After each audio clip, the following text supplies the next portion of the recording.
السلام عليكم ورحمة الله وبركاته. في البداية كده عايزين نصلي على النبي عليه الصلاة والسلام، وندعي لإخواتنا في فلسطين ربنا يفك كربهم وينصرهم ويرحم شهدائهم. في نقطتين بس هتكلم فيهم على إعلام المزاريطة، الكابتن محمد عبد الله والكابتن أسامة حسن. كابتن أسامة حسن قاعد مع الكابتن مجدي عبد الغني، قاعدين في قعدة عرب كده على قناة الشمس.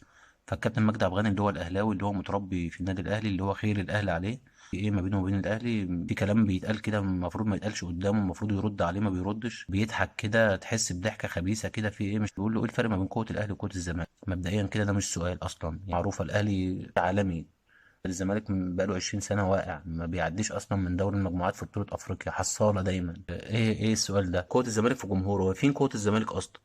الزمالك من 2004 مش موجود، كونفدرالية في 2014 كده بالتحكيم، واخدها ازاي؟ النهائي بتاع نادي البركان في كرة عدت الخط والحكم عدها لك، حتى جينيش كان المفروض ينطرد في ضربات الجزاء والحكم عدها لك. هتتلغي السنة الجاية إن شاء الله. شوف لك بقى كأس الرابطة، شوف لك بطولة ودية هنا ولا هنا والعب فيها، ما تلعبش في أفريقيا بقى خلاص. خامس سادس دوري دلوقتي، مش عارف مكانك فين في الجدول. دورت كتير الصراحة مش لاقيك. العب مباريات ودية، خليك في منتصف الجدول كده متدفي كده، ما تتكلمش على الأهلي خالص. بتقول إن الأهلي بيضحك على جماهيره، بتقول إن الزمالك ما بيضحكش على جماهيره. طب احنا دلوقتي احنا الاهلي بيضحك علينا، مفيش مشكله، احنا موافقين، انا مبسوط ان انا مضحوك عليا وانا تالت العالم. مفيش مشكله، كل سنه كده بنوصل كاس عالم، انا مش مشكله، انا كده مرضي.